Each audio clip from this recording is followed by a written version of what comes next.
Om Swastiastu. Perkenalkan, saya Iwayan Agus Setiawan, mahasiswa PPG, Prodi Pendidikan Bahasa Indonesia, nomor UKG 2015 0333 1895, NIM mahasiswa 217 480 5035. Hari ini, Senin 19 Juli 2021, dalam kegiatan uji kinerja, saya akan melakukan praktik pembelajaran dengan materi teks eksposisi. Terima kasih. Om Santi Santi Santi Om.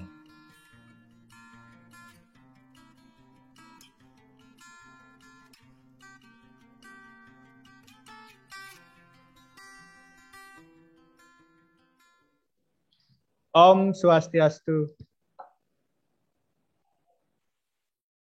Selamat pagi anak-anak semuanya. Selamat pagi, Pak. Pagi, Pak. Bagaimana kabarnya hari ini? Baik, Pak. Baik, Pak.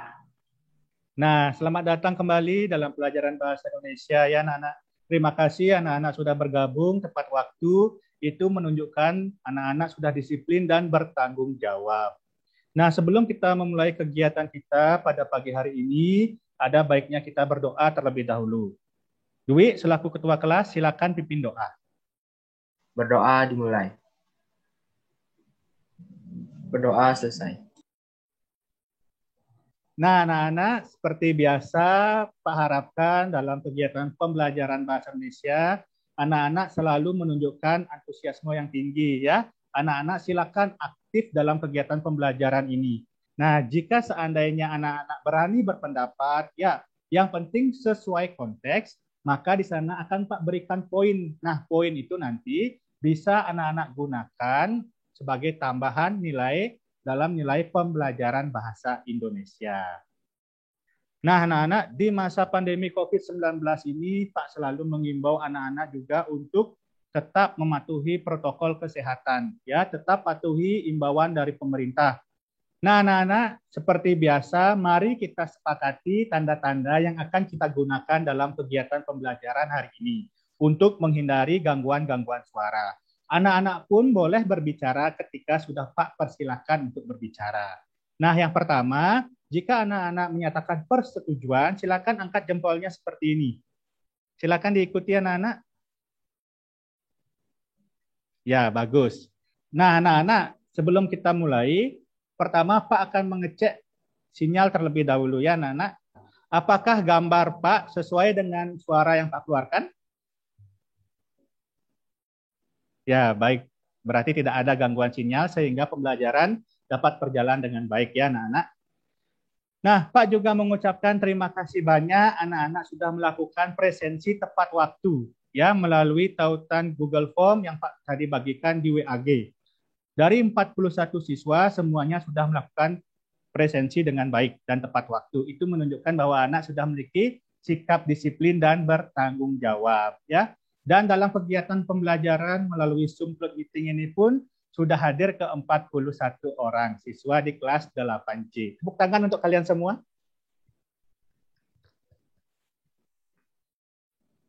Nah, anak-anak, siapa yang masih ingat apa yang telah kita pelajari pada pertemuan sebelumnya? Silakan diangkat tangannya.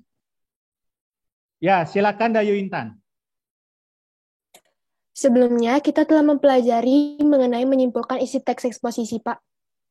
Ya, bagus sekali ya Dayu Intan. Jadi, pada pertemuan sebelumnya, anak-anak sudah mempelajari mengenai menyimpulkan teks eksposisi. Pada pertemuan hari ini, pembelajaran kita akan lebih menarik lagi ya, anak-anak. Untuk itu, akan Pak tampilkan sebuah gambar dalam salin dia. Silakan anak-anak cermati gambar tersebut. Apa yang anak-anak pikirkan ketika anak-anak melihat gambar ini? Silakan. Siapa yang bisa berpendapat? Saya, Pak. Ya, silakan Teddy. Ada dua orang yang berlari ketakutan karena ada seseorang yang membawa balon bertuliskan corona, Pak. Ya, bagus ya. Jadi menurut Teddy ada dua anak, ya dua orang yang berlari ketakutan karena ada seseorang yang membawa balon bertuliskan corona. Nah, silakan. Mungkin ada anak-anak yang memiliki pendapat yang berbeda. Saya, Pak. Ya, silakan Lia. Ya, menurut saya itu adalah sebuah pengibaratan, Pak, menggambarkan kondisi saat ini ketika orang dinyatakan positif corona, orang-orang lain takut untuk mendekati atau bertemu, Pak. Ya, bagus sekali ya. Jadi, ini seperti analogi. Nah, anak yang membawa balon itu, ya yang bertuliskan corona, dianalogikan seperti pasien corona. Nah, jadi anak-anak yang lain itu takut ya ketika dia membawa balon. Jadi, orang lain itu takut ketika ada orang yang positif corona. Jadi, mereka menjauhi ya orang-orang atau pasien yang terkena virus COVID-19. Nah, di sini ada juga tajuk yang begitu menarik perhatian Pak anak-anak. Jadi dari sumber metrotvnews.com. Nah, judul tajuknya adalah Badai Virus Corona Belum Berlalu. Nah, setelah Pak cermati, ternyata di dalam tajuk tersebut ada kata-kata seperti pasien, pandemi, dan COVID-19. Nah, menurut anak-anak, kata-kata tersebut termasuk kata apa, anak-anak? Silakan yang bisa. Saya, Pak. Ya, silakan Rusdi. Itu kata teknis, Pak. Ya, bagus Rusdi. Tapi mengapa itu disebut sebagai kata teknis, Rusdi? Karena merupakan istilah pada bidang tertentu, Pak. Ya, bagus sekali. Jadi, kata pasien, pandemi, dan COVID-19 merupakan kata teknis. Ya, kata teknis itu adalah kata yang istilah khusus pada bidang-bidang tertentu. Bagus sekali, Rusdi ya. Nah, ada lagi nih anak-anak dalam tajuk rencana itu. Kalimat hendaknya kondisi itu tidak membuat kita berpuas diri. Nah, menurut anak-anak itu termasuk kalimat apa? Saya, Pak. Ya, silakan Dwi. Menurut saya itu kalimat persuasif, Pak. Mengapa itu disebut sebagai kalimat persuasif, Dwi? Karena terdapat kata hendaknya yang bertujuan untuk memengaruhi, Pak. Ya, bagus sekali. Jadi, itu termasuk kalimat persuasif. Di sana ditandai karena ada kata hendaknya yang bertujuan untuk memengaruhi pembaca. Bagus sekali, Dwi ya. Nah, anak-anak, tadi Rusdi mengatakan kata teknis. Kemudian Dwi mengatakan kalimat persuasif. Nah, menurut anak-anak, semua itu termasuk ciri-ciri dari apa? Saya, Pak. Ya, silakan Devi. Saya rasa itu ciri-ciri dari kebahasaan teks eksposisi, Pak. Iya, tepat sekali Devi. Jadi, kata teknis, kalimat persuasif termasuk kaidah kebahasaan teks eksposisi. Ya, bagus sekali Devi ya. Nah, hari ini itulah yang akan kita pelajari anak-anak.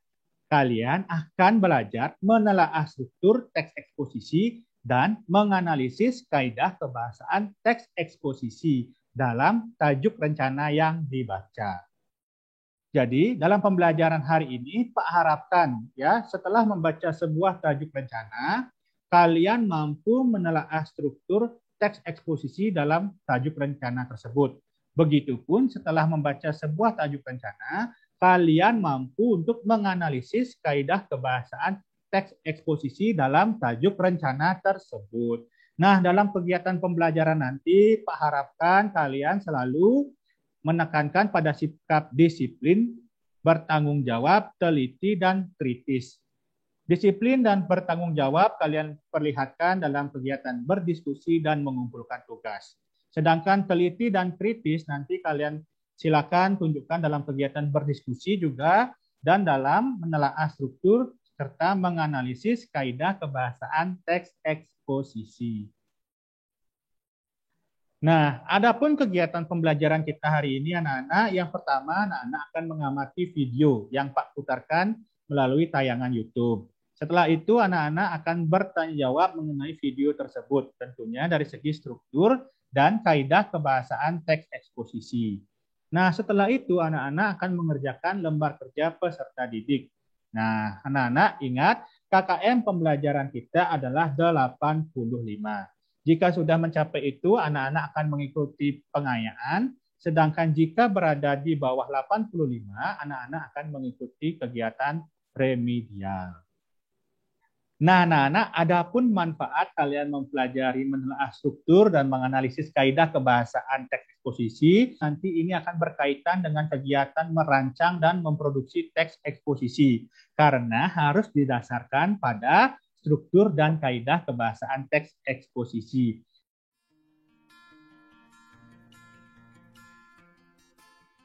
Nah, anak-anak, seperti yang Pak sampaikan tadi, anak-anak akan menyimak tayangan YouTube ya. Jadi nanti silakan anak-anak telaah struktur dan kaidah kebahasaan teks eksposisi dalam video tersebut. Udah setahun berlalu sejak COVID-19 pertama ditemukan di dunia, di tengah berbagai ketidakpastian menimbulkan kedatangan vaksin jadi ditungguin banyak orang. Sewaktu video ini dibikin, ratusan vaksin di seluruh dunia lagi menjalani tahapan panjang yang mesti dilewatin sebelum bisa disebarluaskan. Ya, ibarat mendaki 100 gunung dan melewati 1000 lembah, kembangin vaksin itu berjibun banget tantangannya. Kalau gitu, apa jadinya kalau tahun depan vaksin masih juga belum sampai di hadapan kita? Apakah kita masih bisa bertahan? Nyatanya banyak negara di dunia nggak siap dengan rencana cadangan tanpa adanya vaksin. Karena emang berbagai kebijakan yang ada selama pandemi, kayak PSBB transisi, pakai gedung tambahan untuk nampung pasien, ngasih bantuan sosial, ngadain lockdown, semua itu rencana sementara sambil vaksin. Bahkan negara-negara yang udah hampir bebas corona pun masih harus waspada. Selama berpergian masih dilarang dan hidung para warganya masih terus mencolok untuk tes corona, ekonomi belum akan pulih kayak sedia kala. Kalau vaksin corona gagal, nahan maju penyebaran virus bakal makin berat. Dokter dan tenaga medis akan terus berjatuhan, jutaan orang akan tetap susah nyari kerjaan, dan rencana liburan 2021 kita harus dicoret dan dilupakan. Ya, vaksin jadi harapan besar untuk membantu nyegah penyebaran corona. Tapi apakah vaksin jadi satu-satunya cara? Untuk bisa ngejawab itu, coba kita bayangin dunia yang sekarang kita cita-citakan. Orang bisa kembali beraktivitas normal tanpa perlu mikirin penularan corona. Kini faktanya, untuk bisa mutus rantai penularan virus corona, para ahli memperkirakan setidaknya harus ada 60-70% orang yang kebal. Karena dengan begitu, mereka pun bisa melindungi orang-orang di sekitarnya yang nggak kebal. Kekebalan ini bisa didapat dari vaksin atau dari sistem imun yang terbentuk dari mereka yang berhasil sembuh COVID. Masalahnya, nungguin corona nyinfeksi 70% populasi itu sangat bahaya dan nggak masuk akal. Nggak semuanya terjamin selamat, apalagi ancaman reinfeksi juga masih menghantui. Vaksin yang aman dan efektif jadi pelengkap protokol kesehatan kita untuk bisa sampai ke sana. Ya, kalau putusin rantai penularan, protokol kesehatan yang selama ini kita lakuin pada prinsipnya udah benar. Masalahnya kadang kenyataan nggak seindah prinsip.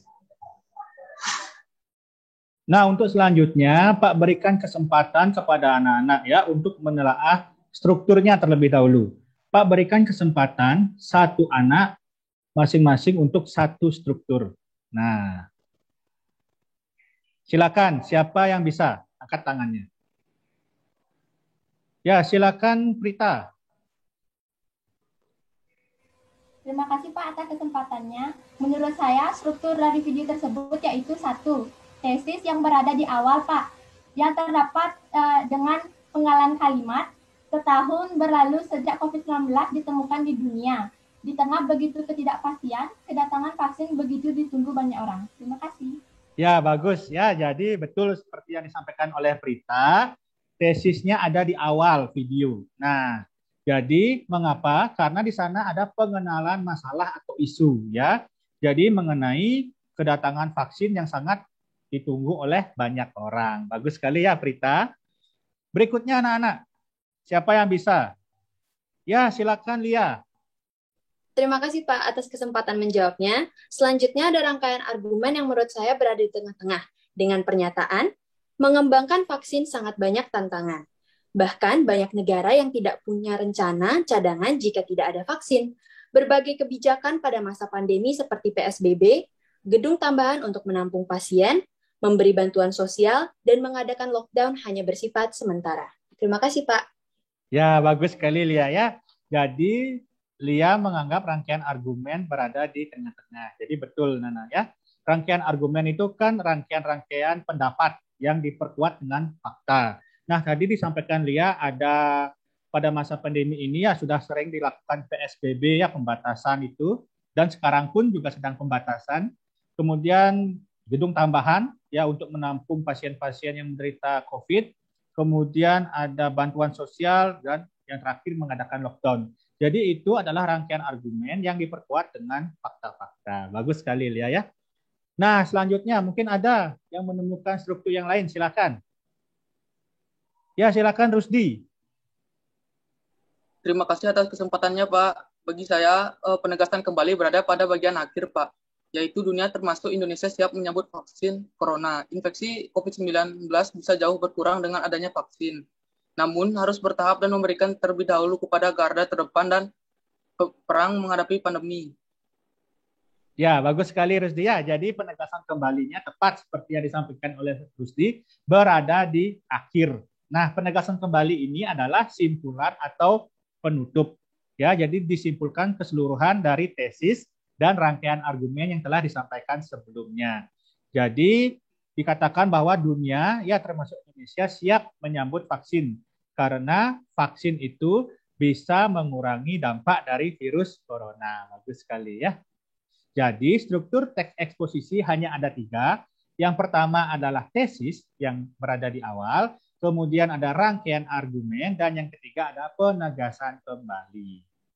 Nah, selanjutnya kita akan menganalisis kaidah kebahasaan teks eksposisi dalam video tersebut. Sama seperti struktur, silakan masing-masing anak hanya menganalisis satu kaidah kebahasaan. Anak-anak yang ingin berpendapat, Pak, silakan. Ya, silakan Dayu Ari. Terima kasih atas kesempatan menjawabnya, Pak. Di sini saya menemukan kaidah kebahasaan kata kerja mental, yaitu para ahli memperkirakan setidaknya harus ada 60-70% orang yang kebal. Terima kasih. Ya, bagus sekali ya Dayu. Jadi Dayu menemukan kata kerja mental, kata kerja yang berkaitan dengan pemikiran, ya. Nah, ditandai tadi Dayu mengatakan kata memperkirakan. Nah, selain kata memperkirakan, ya anak-anak, Pak yakin anak-anak sudah membaca juga ada kata menyimpulkan, ya, menduga, mengharapkan, dan sebagainya. Bagus sekali Dayu ya. Nah, selanjutnya, apakah ada yang menemukan kaidah kebahasaan yang berbeda dengan Dayu, Yogis, dan Devi tadi? Ya, silakan Chelsea. Di sini saya menemukan kata rujukan, yaitu berdasarkan data New York Times, ratusan vaksin di seluruh dunia sedang menjalani uji klinis sebelum bisa disebarluaskan. Terima kasih. Ya, bagus sekali ya Chelsea. Jadi Chelsea menemukan kata perujukan ya. Kata perujukan ini biasanya merujuk pada pendapat atau data. Nah, tadi dikatakan oleh Chelsea itu merujuk pada data dari New York Times ya, kalau vaksin sedang mengalami atau sedang diuji klinis seperti itu. Bagus sekali. Nah, selanjutnya yang lain. Ya, silakan Lydia. Selanjutnya ada kaidah kebahasaan kata persuasif dengan pernyataan liburan harus dilupakan dan dicoret. Ya, bagus sekali. Jadi kata persuasif tadi yang sudah Pak sampaikan ya, berusaha untuk memengaruhi orang lain. Nah, jika di awal tadi ada kata hendaknya, nah di sini ada kata harus. Hendaknya dan harus itu menunjukkan ciri-ciri kata persuasif ya, yang bertujuan untuk memengaruhi orang pembaca atau pendengar supaya mengikuti apa yang disampaikan. Nah, ada lagi anak-anak yang lain? Ya, silakan Giza. Ini ada kaidah kebahasaan kata konotasi dengan pernyataan ancaman reinfeksi virus corona masih menghantui. Ya, bagus sekali Giza. Jadi kata konotasi ya, kata yang bermakna kiasan, tidak sebenarnya. Di sana tadi Giza mengatakan kata menghantui. Menghantui itu bukan artinya ada hantu di sebelah kita, bukan ya. Tetapi menghantui itu artinya takut ya, menakutkan seperti itu. Jadi ancaman reinfeksi virus corona itu begitu menakutkan ya. Jadi menghantui kita ketika kita berada di daerah yang zona merah ibaratnya. Jadi virus corona menghantui kita. Itu maksudnya ya, menakuti kita. Bukan ada hantu di sebelah kita. Bagus sekali Gisa ya. Selanjutnya, mungkin ada yang lain anak-anak? Ya, silakan Dayu Laksmi. Terima kasih atas kesempatan menjawabnya, Pak. Selanjutnya ada kata denotasi dengan pernyataan, selama berpergian masih dilarang dan hidung para warga terus dicolok untuk tes corona, maka ekonomi akan belum bisa pulih. Ya, bagus sekali ya. Jadi kata denotasi itu makna kata yang sebenarnya. Nah, hidung dicolok itu berarti kan memang betul ya. Hidung dicolok. Ya, misalnya kita swab ya atau rapid antigen. Jadi hidung kita dicolok menggunakan alat untuk mendeteksi apakah kita terpapar virus corona atau tidak. Jadi itu makna denotasi. Nah, sebelum kita lanjut, apakah ada hal-hal yang ingin ditanyakan? Pak, silakan. Ya, silakan Bagus. Saya ingin bertanya, apakah boleh struktur teks eksposisinya dibolak-balik dan tidak ditulis seluruhnya? Ya, terima kasih Bagus atas pertanyaannya, kritis sekali ya. Nah, sebelum Pak menjawab, mungkin ada di antara anak-anak yang bisa membantu Pak untuk menjawab pertanyaan dari Bagus. Pak, silakan. Ya, silakan Marsha. Terima kasih atas kesempatan menjawabnya, Pak. Menurut saya, struktur teks eksposisi tidak boleh dibolak-balik, namun boleh tidak lengkap, Pak. Terima kasih. Ya, terima kasih, Marsha. Jadi, menurut Marsha, struktur teks eksposisi tidak boleh dibolak-balik, tetapi boleh tidak lengkap. Nah, mungkin ada anak-anak yang memiliki pendapat yang berbeda. Silakan. Ya, silakan, Asih. Menurut saya, struktur teks eksposisi tidak boleh dibolak-balik dan harus ada semuanya, Pak. Kalau dihilangkan, nanti tidak jelas teksnya. Struktur teks eksposisi harus ditulis seluruhnya, ya, dan tidak boleh dibolak-balik. Kita analogikan struktur teks eksposisi itu seperti bangunan, Bagus. Nah, atapnya kita ibaratkan dengan tesis, badannya kita ibaratkan dengan rangkaian argumen, dan bawahnya atau pintu masuknya kita ibaratkan dengan penegasan kembali. Coba kita bayangkan bangunan tersebut dibolak-balik. Jadi bagian bawahnya ada di atas. Tentu tidak akan bagus seperti itu ya. Jadi struktur teks eksposisi baik tesis, rangkaian argumen dan penegasan kembali harus ditulis seluruhnya dan diurutkan secara sistematis dari tesis terlebih dahulu, kemudian rangkaian argumen, baru yang terakhir penegasan kembali berupa simpulan atau penutup. Apakah anak-anak yang lain ada yang ingin ditanyakan lagi? Baik, jika tidak, nah anak-anak, seperti yang Pak sampaikan di awal, anak-anak hari ini akan mengerjakan lembar kerja peserta didik, ya. Baik anak-anak, jadi inilah LKPD, lembar kerja peserta didik dalam kegiatan menelaah struktur dan kaidah kebahasaan teks eksposisi. Silakan anak-anak menjawab dua pertanyaan yang ini. Pertama, anak-anak selesaikan soal yang nomor 1. Telaalah struktur teks eksposisi berdasarkan tajuk rencana tersebut. Nah, struktur teks eksposisi ada 3. Yang pertama tesis. Menurut anak-anak dalam tajuk rencana ini, tesis ada pada paragraf keberapa? Silakan diisi paragrafnya. Misalnya 1, tulis angka 1. Alasannya disesuaikan dengan ciri dari tesis dan sesuaikan dengan tajuk rencana ini. Nah, selanjutnya begitu juga dengan analisislah kaidah kebahasaan teks eksposisi. Jadi di sini yang pertama ada kata teknis. Nah, mungkin anak-anak menemukan kata teknis di paragraf ke-5. Silakan tulis sedikit penggalan kalimatnya, kemudian cetak tebal atau miringkan kata teknis yang dimaksud. Jika ditulis tangan, silakan garis bawahi. Nah, diisi alasannya mengapa anak-anak menyebut atau menganggap itu adalah kata teknis. Nah, nanti dalam mengerjakan LKPD, anak-anak bisa mencari dan membaca berbagai referensi, baik dari bahan ajar yang telah Pak berikan, bisa juga melalui buku siswa maupun materi-materi lain ya yang ada di internet. Silakan anak kumpulkan referensi sebanyak-banyaknya untuk mengerjakan LKPD tersebut. Selain itu, anak-anak juga bisa berkolaborasi ya, berdiskusi dengan anggota kejarnya. Silakan anak-anak berdiskusi ya. Mungkin ada hal-hal yang kurang dipahami, silakan anak-anak sampaikan di kejar kalian masing-masing. Kalian bekerja secara berkelompok di sana ya. Nanti Pak akan berikan waktu selama 40 menit untuk kalian mengerjakan LKPD ini secara asinkronus ya. Jadi anak-anak berdiskusi melalui WA group dengan kelompok kejarnya masing-masing. Nanti setelah 40 menit, Pak akan berikan peranala Zoom Cloud Meeting yang baru. Nah, nanti di sana anak-anak silakan masuk kembali tepat waktu. Nanti kita akan lanjutkan dengan kegiatan mempresentasikan hasil lembar kerja peserta didik yang telah anak-anak kerjakan. Nah, mungkin hanya satu orang setiap kelompok sebagai perwakilan yang mempresentasikan pekerjaannya. Sekarang silakan anak-anak meninggalkan Zoom ini, kemudian silakan berdiskusi sambil mengerjakan LKPD. 40 menit lagi kita bertemu di Zoom ini. Terima kasih anak-anak, selamat mengerjakan.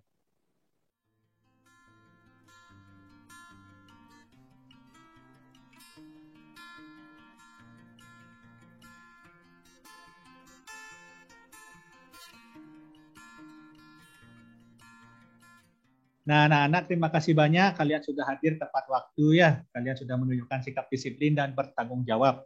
Tadi pun ketika kalian berdiskusi sungguh kritis ya, teliti juga. Nah, selain itu Pak juga senang kalian dalam berdiskusi menggunakan bahasa Indonesia yang baik dan benar. Bagus sekali. Tepuk tangan untuk kalian semua anak-anak sudah berdiskusi dengan baik. Nah, sekarang kita akan lanjutkan kegiatan pembelajaran kita dengan kalian mempresentasikan hasil LKPD yang telah kalian diskusikan tadi melalui WA Group bersama kelompok kalian. Silakan bagi anak-anak yang mewakili kelompoknya untuk mempresentasikan hasil pekerjaannya. Silakan siapa yang ingin mempresentasikan hasil pekerjaannya?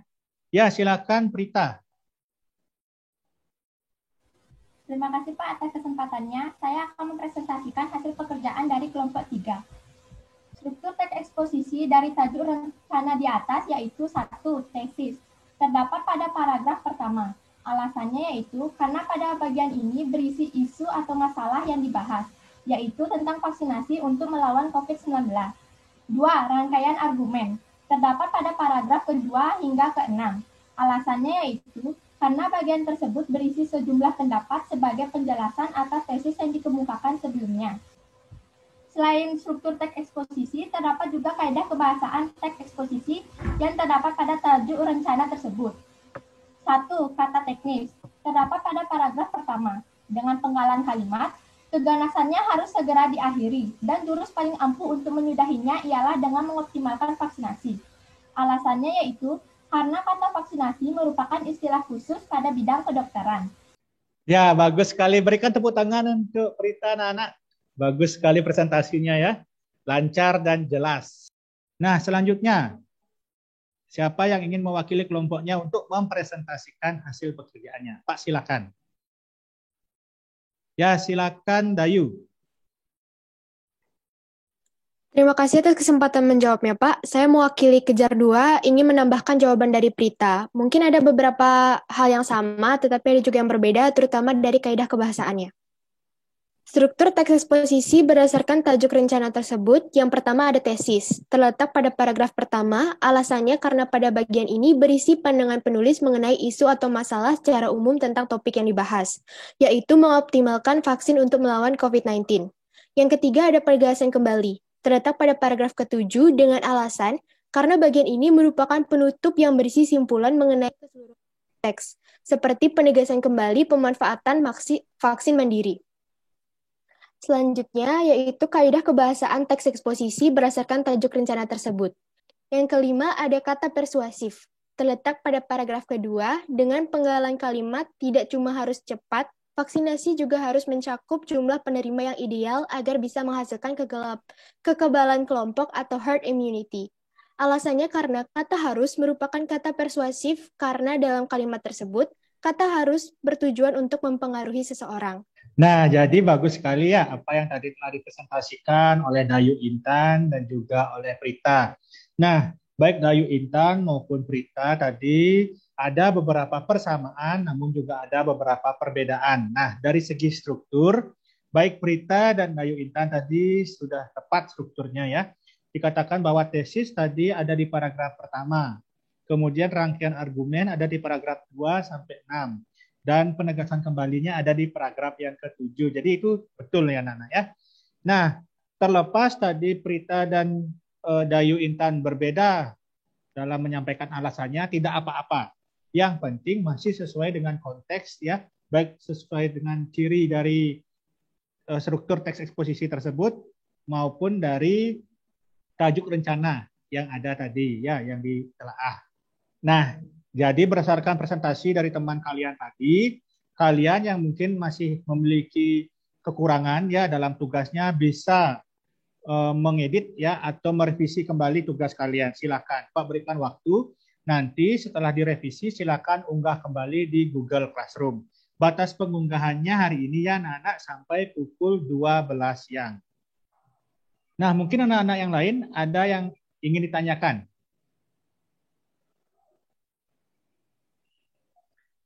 Baik, jika tidak, siapa yang bisa membantu Pak untuk menyimpulkan kegiatan pembelajaran yang telah kita lakukan? Silakan angkat tangannya. Ya, silakan Felicia. Dalam kegiatan presentasi yang dilakukan oleh Prita dan Intan sudah sangat bagus dalam mewakili kelompoknya untuk mempresentasikan struktur dan kaidah kebahasaan teks eksposisi. Paragraf-paragraf yang disampaikan sudah sesuai dengan struktur teks eksposisi. Dan kalimat-kalimat yang tadi disampaikan pun sudah sesuai dengan kalimat-kalimat yang sesuai ciri-ciri kebahasaan teks eksposisi. Dari segi pemaparannya pun sudah runtut, jelas, dan bagus sekali. Terima kasih, Pak. Baik, terima kasih Felicia atas simpulan yang diberikan, sudah jelas dan runtut ya. Ini menandakan bahwa Felicia sudah mengikuti pembelajaran dengan serius. Nah, seperti apa yang telah disampaikan oleh Felicia tadi, baik Dayu Intan maupun Prita sudah sangat baik dalam mewakili kelompoknya. Ya, penjelasannya baik dari segi menelaah struktur dan menganalisis kaidah kebahasaan teks eksposisi dari tajuk rencana tadi sudah sangat baik. Nah, Pak harapkan nanti anak-anak bisa mencontoh baik Prita, Dayu Intan, maupun Felicia dalam menyampaikan pendapat.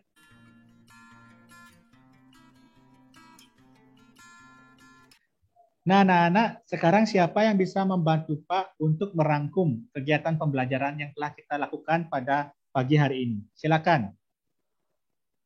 Ya, silakan Ageng. Baik Pak, terima kasih atas kesempatannya. Pada hari ini kita telah mempelajari tentang menelaah struktur dan menganalisis unsur kebahasaan dalam teks eksposisi. Terima kasih Pak. Baik, terima kasih Ageng. Struktur teks eksposisi bisa dianalogikan seperti bangunan ini. Nah, di atapnya itu adalah tesis. Kemudian di badannya adalah rangkaian argumen dan di bawahnya atau pintu masuknya adalah penegasan kembali.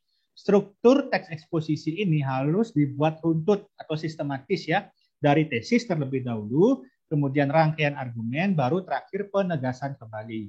Bisa anak-anak bayangkan jika struktur ini dibolak-balik atau tidak ditulis lengkap, maka bangunan ini pun bentuknya tidak akan beraturan. Seperti itu ya anak-anak.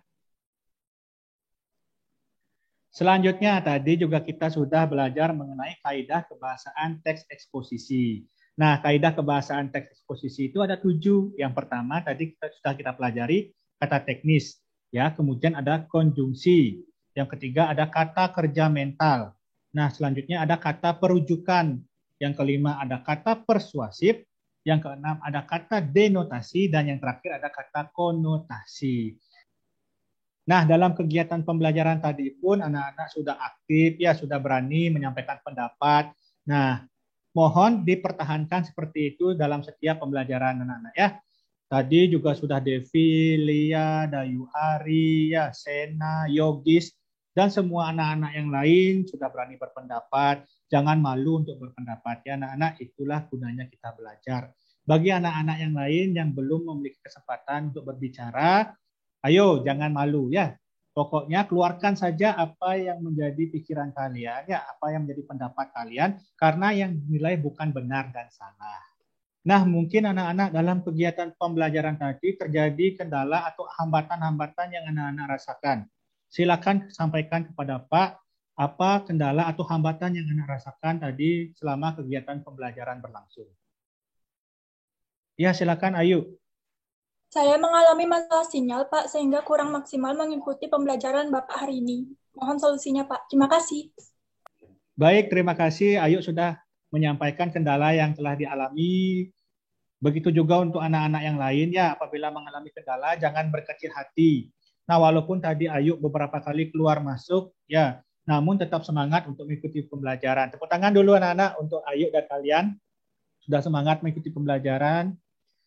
Nah, memang dalam pembelajaran tatap maya seperti ini kendala teknis selalu menjadi hal yang tidak bisa dihindari anak-anak. Namun jangan khawatir karena kegiatan pembelajaran ini telah Pak rekam. Ya, jadi anak-anak nanti akan Pak berikan tautannya ya melalui Google Drive dan bisa ditonton juga di YouTube nanti supaya anak-anak bisa lebih mengetahui apa yang sudah kita pelajari. Nah, bagi anak-anak yang mengalami gangguan sinyal, jangan berkecil hati ya. Apakah ada hal-hal atau manfaat yang anak rasakan dalam mengikuti pembelajaran yang telah kita lakukan tadi? Silakan, siapa yang ingin berpendapat? Kalau saya merasa antusias dengan pembelajaran menelaah ini, karena saya merasa tertantang agar dapat menelaah struktur dan menganalisis kaidah kebahasaan teks eksposisi dengan tepat. Terima kasih. Ya, bagus sekali ya kalau Prita merasa tertantang ya. Karena memang di kegiatan menelaah dan menganalisis ini diperlukan pemikiran yang kritis dan teliti agar dapat menelaah dan menganalisis dengan tepat. Jadi Prita memiliki anggapan bahwa pelajaran ini menantang. Bagus sekali ya. Itu ciri-ciri kalau Prita adalah salah satu siswa yang berpikiran teliti dan kritis. Luar biasa ya.